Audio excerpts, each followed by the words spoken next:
For people who want to invest in real estate with low money down, it seems like the chips have been stacked against you for the last year. Interest rates are up. FHA has a self-sufficiency test, which makes it almost impossible to buy a 3 or a 4 unit property.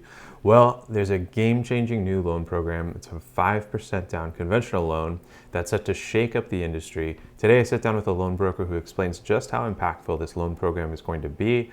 If you get any value out of this video, please remember to like and subscribe. And without further ado, let's get into it. So today we have Tommy Barro with Guild Mortgage. He's a residential lender, and he's going to share with us a little bit about what this program might look like. So Tommy, thanks for joining us. Hey, Cody, thanks for having me on. Appreciate it. Tommy, can you tell us, why is this 5% down loan program so significant? Yeah, I mean, it's really significant because it really opens up the space for 3 and 4 unit lending for owner occupied with minimum down. We've had FHA, which allows for 2 to 4 units, but they require a self-sufficiency test on 3 and 4 units only. And since 2019, that's been really difficult to pass here in California. So it's kind of been an obsolete program for us. And with Home Possible going away several years ago, there really hasn't been a space for that 5% down conventional and multifamily since then. Fannie and Freddie have required 20 to 25% down for the last 3-4 years. And FHA, because of the self-sufficiency test and where prices have gone and then where now rates have gone, has really made it impossible for 3 and 4 units. So this really opens up the space for your minimum down, first-time home buyers to get into that 3 and 4 unit space without needing to deal with a self-sufficiency test. Because there's a lot of clients out there that'll still qualify for that 3 to 4 unit via FHA, but they wouldn't have been able to get it because of the self-sufficiency test. So it's been a little bit unfortunate. And this kind of opens up that 3 to 4 unit investment model for the 5% down without having to worry about the self-sufficiency. Good deal. Yeah. And I know just working with clients, we've struggled a lot with that, trying to make FHA work on a 3 or 4 unit property. And it's like maybe 1 out of 1,000 might work. So having the 5% down as an option is going to be great. And I understand this is an owner occupied loan program. Is that right? Correct. Yep. You don't need to be a first-time home buyer, but you do need to be an owner occupant. Hence the 5% down. On a standard 1 unit property, Fannie and Freddie conventional financing will allow you to put 3% down if you're a first-time home buyer. But once you've already purchased a home, even on a 1 unit, single family home, townhome, condo, your minimum down payment is 5% if you're not a first-time home buyer. And that's why these guidelines have come out this way, is they want to have a 5% down. So it opens it up to all owner occupants, not just first-time home buyers.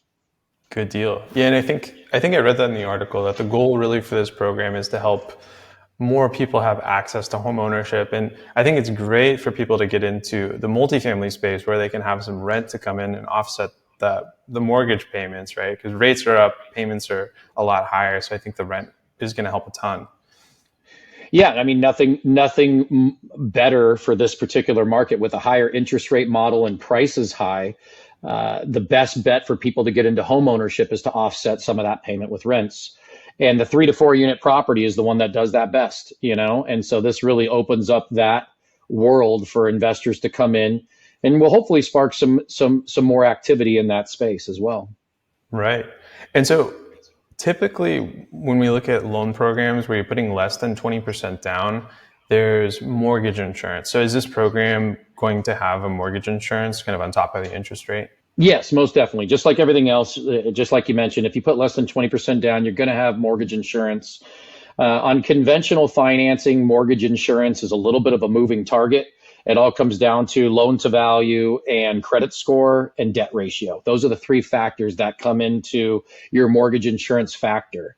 But assuming you have good credit and you have a reasonable debt to income ratio, you're going to be somewhere around a monthly mortgage insurance factor of 0.37 to 0.42% probably. So essentially what a lender is going to do is they're going to take your loan amount, multiply it by that percentage and divide it by 12. And that'll be your monthly PMI. Whereas it's a little different than FHA. FHA's mortgage insurance is set. They have 2 levels, 3.5% down, you're going to have 1 level of mortgage insurance, and then 5%, you get a little bit lower than that. And that's the standard amount, no matter what your credit score is across the board.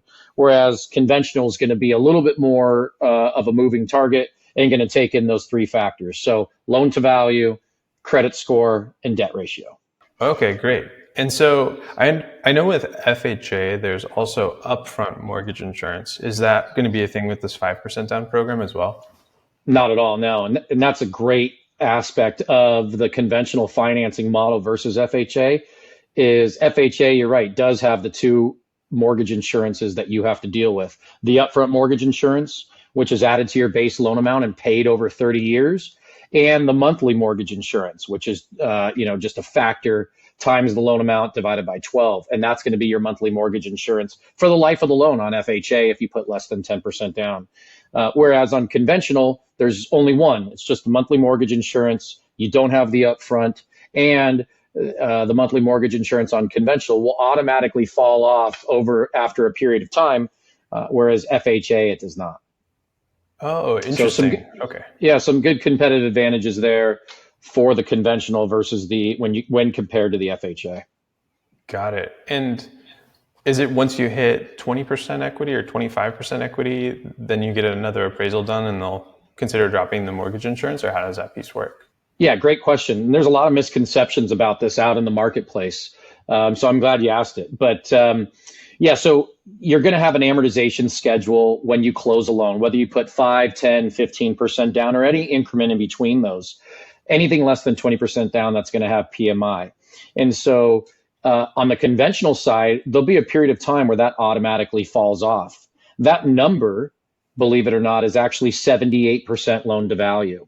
So if you were to put 20% down and get 80% loan to value, you would not have to have mortgage insurance at all. But once you do have mortgage insurance, the automatic fall off is once the amortization schedule hits 78% of the original purchase price. That's the automatic detector. Now there's some how do you say it? I guess there's some lenders that will consider so you fund your loan, it goes to the servicer. There are lenders that will consider if you were to call them up and say, hey, I think I've got 20% equity in the property at this point, or 25% equity or whatever. I'd like to remove my mortgage insurance. There is lenders out there, loan servicers out there that will look at that after 2 years. It's not guaranteed. It's not set in stone, but some loan servicers are more willing than others to say, okay, well, if you think that you've got that, we'll have to order an appraisal. The borrower would have to pay for that appraisal that the lender chooses or the loan servicer chooses. Get them out there, appraise it. And if they determine there's a good enough equity position, they could potentially remove that mortgage insurance from your loan. But that is not a guaranteed process, and not every loan servicer will allow you to do that. Some of the factors that will allow you to do that is really the rate environment.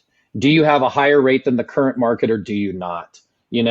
And so that's usually a determining factor for a lender or servicer to allow you to do that. You have a much higher likelihood if you have a higher interest rate than the current market for them to say, okay, yeah, you don't need to refinance. We could take a look at this. And if you've got enough equity, we'll drop the mortgage insurance.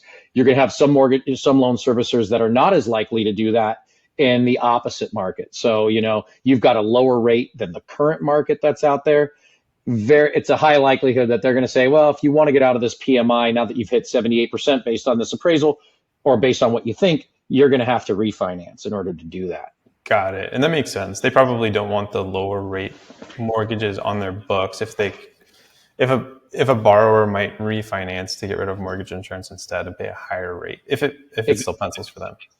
Exactly right. Yeah, exactly. So it puts the control in the borrower's corner. And most of the time, if you look at people from a couple of years ago or even, year and a half ago to now, they're not even going to do it. They'll keep the PMI on there because between the rate plus the PMI is lower than the current interest rate. So as that changes down in the future, potentially at some point, it'll be interesting to see how many loan servicers actually allow for this to happen. I have a feeling it's going to be a lot more commonplace than it is now.